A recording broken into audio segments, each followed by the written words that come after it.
Werner, your reaction? But my reaction is, I bring a lot of concern here from a lot of people. The main concern is the Muslims here in this country don't seem to assimilate. When I come to Germany, from Germany in 1954, I was intended to stay for 2 years. We're here now for 57 years. I became an Australian citizen after 5 years, and I'm an Australian, and there are no divided loyalties. I'm an Australian. I've still got family in Germany. I'm saying you can be a little bit pregnant. You're either pregnant or you're not, and you're either Australian or you're not. Okay. Now, can I get a response from Mariam? Do you want to respond to that? What would you say to Werner? Yeah, in terms of the whole topic about Islamophobia, you know, the sentiment felt in Australia, I think, first of all, we do need to draw that distinction between what's felt in the US and what's felt in the UK versus what's felt here. This talk of integration seems to come up quite a lot, and the reason it's frustrating for me is that often I feel that, you know, how much more integrated do I need to be? I work as a corporate solicitor, you know, in the corporate world. I live in the North Shore, we made references to that earlier. I understand your concern with respect to a proportion of Muslims who, you know, generally live perhaps in different areas of Sydney. I think we need to understand the root cause of that, however. And I think the other thing to focus on is that the media plays an enormous role in shaping people's perceptions about race, about religion, about Muslims. And, you know, with all due respect to some of the shows on television, you've got Today Tonight, you've got A Current Affair, which essentially on a fortnightly basis are sort of Muslim bashing. And so when you get, you know, the perception of Muslims through a lot of the people, mainstream people, their understanding of Islam is established through some ridiculous documentary focusing on extremism or A Current Affair, you know, Muslim bashing. So we've got to understand where are we getting our knowledge about Muslims. And okay, quick response. Well, I'm not here for Muslim bashing. I just want some answers. And somebody sent me a document here with a question that said, can a good Muslim be a good Australian? Yeah. And I didn't want to publish this on my blog because I didn't have the answer was given by a man from South who's lived in Australia 20 years in Saudi Arabia, and his reply is to that.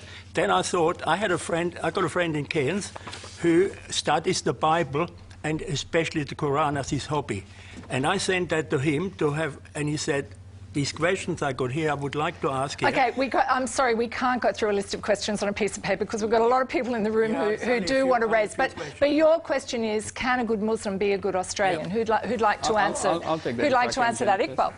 Jenny, first, I think Noni has to be probably given a copy of the authentic Quran, because if she says that 60% of the Quran is something that is against the greater world, then obviously her understanding of the Quran is probably from somebody who was a very warped version of the Quran.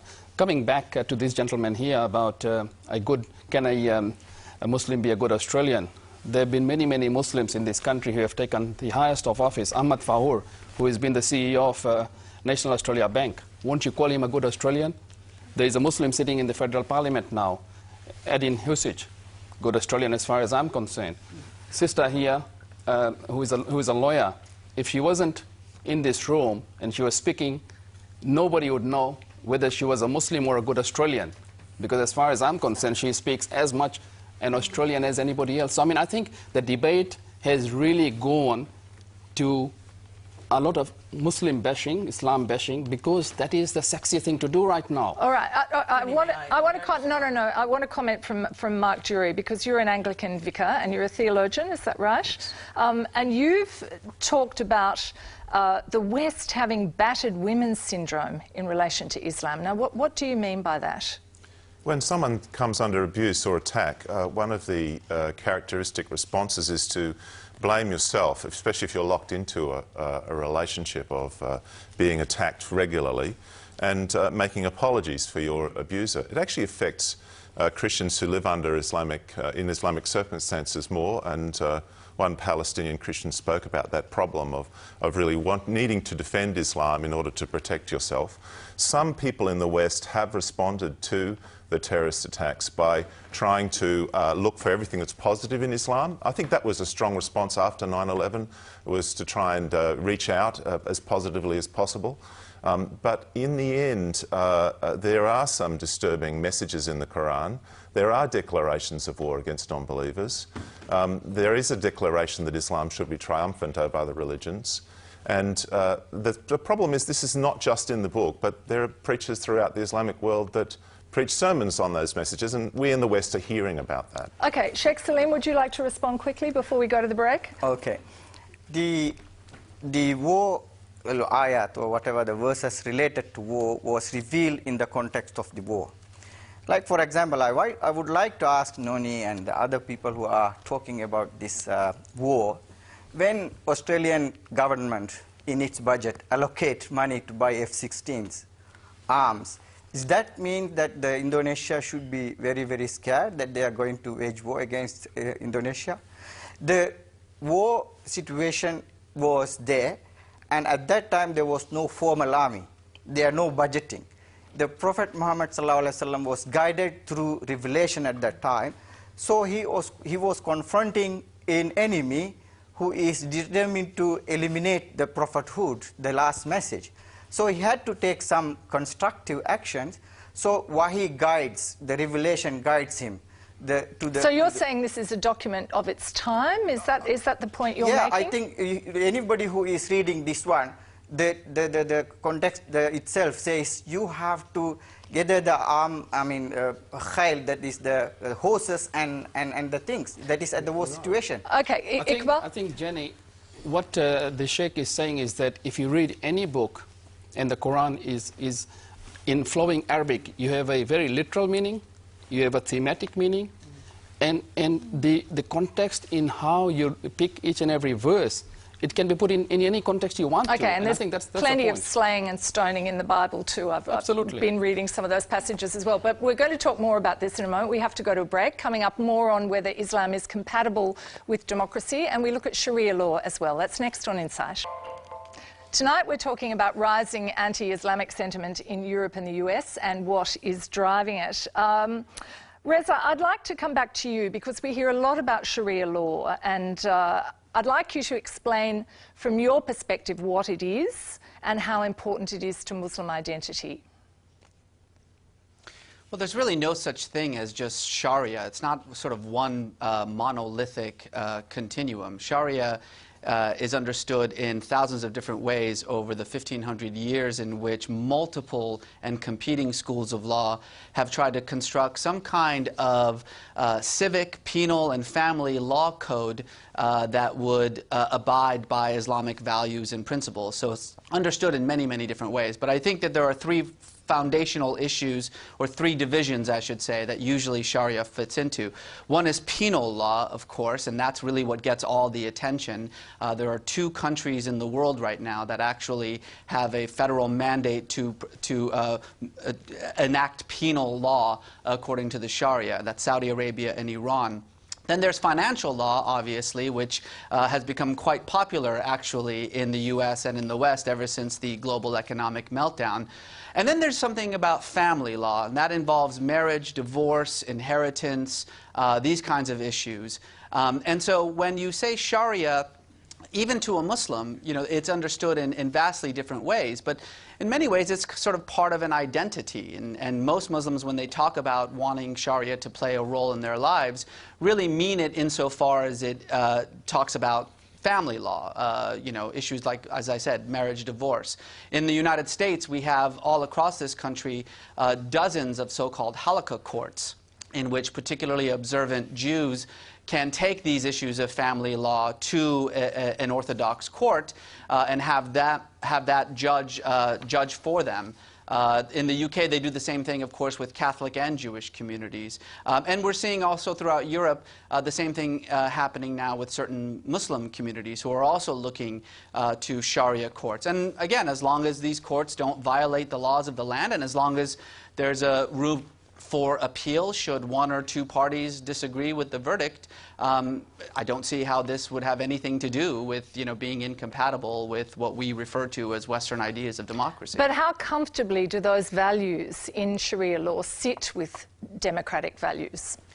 There's no such thing as values in Sharia law. That's what I was trying to explain. I mean, Sharia law is understood in thousands of different ways by tens of thousands of different institutions who really disagree with each other far more than they disagree with people of other religions. So the values that you bring to Sharia are whatever values you yourself have. If you're a bigot and a misogynist and a violent person, then your interpretation of Sharia is going to be bigoted and violent and misogynistic. If you're a Democrat and a pluralist and someone who's peace-loving, then that's how you'll see the Sharia. Okay, Noni, response from you. This is very evasive. Sharia law is a malignant law, and it's totally based on the interpretation of the Quran, the Hadith, and the way Islam and the Prophet lived. So I don't understand why he's whitewashing the meaning of Sharia. Sharia is a set because of laws I'm a scholar that of are Sharia. That's why. Excuse me, I'm a scholar of Sharia too. Sharia is the most oppressive system on earth. It encourages people to lie if it's for the benefits of Islam. It doesn't allow Muslims to leave Islam, and there's a death penalty in all the schools of Sharia against those who leave Islam. Sharia defines what jihad is. Sharia is very clear. It's not as he's trying to show it. False statements. Sharia, please, I am speaking. Okay. I did not interrupt you. All right. Just okay. Noni, very quickly, and I'll get a response from Reza. Jihad is defined as a war against Muslims to establish the religion.